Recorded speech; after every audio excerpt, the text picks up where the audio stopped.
All right, welcome back to another episode of Watching Shoes. This is just going to be a quick episode, a quick little review of a complaint that I keep seeing online.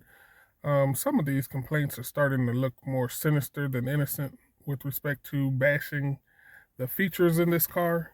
The one I want to address today, I've seen on some pretty reputable car reviewers, is that there is no knob for the climate control in this car. They're kind of upset that you have to press a button to get to the climate control and then navigate through it using the touch screen. It's my opinion that this car may have the most buttons of any car in the history of the world, and they're still complaining that there's not a button, or knob, or gauge for the air conditioning. Sadly, as with most complaints concerning this car, it's 100% unfounded. If you are wanting to adjust the temperature, all you have to do is tap this button. After the beep, please say a command. 65 degrees. Setting temperature to 65 degrees. And that's how you turn the temperature or the AC on or anything like that if you don't want to go through the navigation and press any buttons. So as with 90% of the complaints of this car, that one was totally unfounded. And I'm finding that more and more often, which is why I said it seems to be more sinister. The complaints of this car, especially when they're coordinated and multiple people are complaining about it, they're dead wrong. I also saw a comedy of these British car reviewers on their television, and they did the parking with this car, and they kept crashing it in the trash cans and stuff like that. And I've done both of those parkings in seconds. It's very, very well designed, well engineered, and it works very well. But coming out of Europe or the West, it's just criticism after criticism after criticism, and they are unfounded. You won't see the people who are complaining about the knob just tell the car to set the temperature. It's a very simple solution. All right. Hopefully you all are getting a better, broader scope understanding of this vehicle, as am I. Thanks for watching. Appreciate the likes. And thanks for the subscriptions.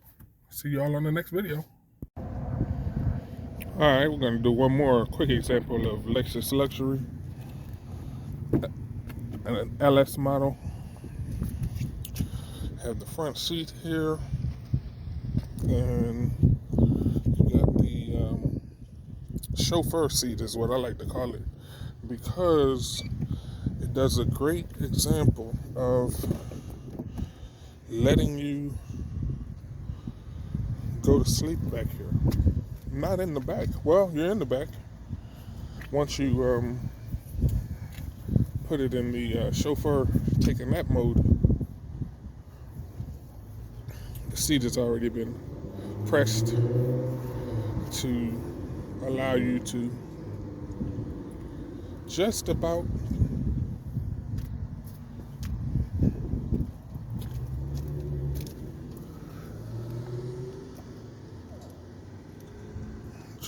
lay flat.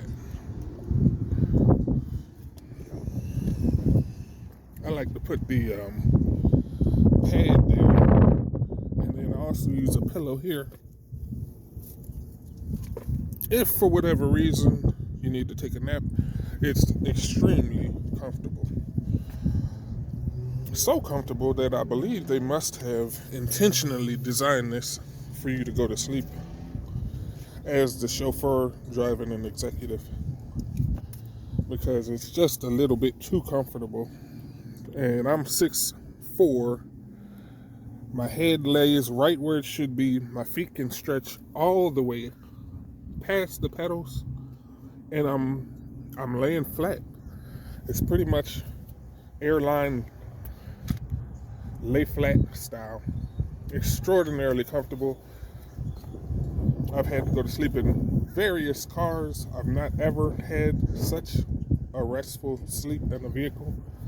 So I think it's another one of those features that just goes unnoticed.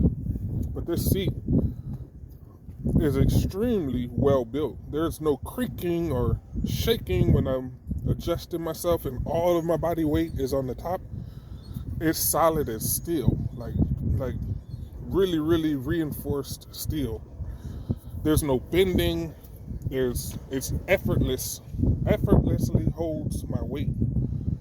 Um, yeah, can't say enough about this vehicle. There's so many small features and small touches that amount to a huge deal. And this is one of them, an extremely well built front seat that allows someone who's 6'4" to fully stretch out and wake up well rested. Kudos to you, Lexus LS Japan line. This is just an example of one of the small touches inside the many features of the Lexus LS line.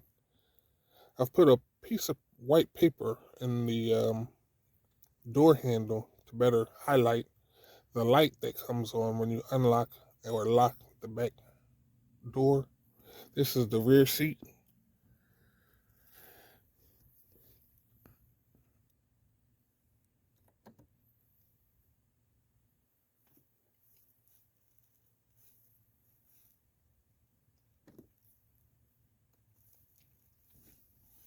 A lot of these touches go unnoticed and or unmentioned because there's so many, and most features are so dramatic that it becomes easy to overlook the smaller ones that actually really help to intensify the idea of luxury when inside these LS vehicles.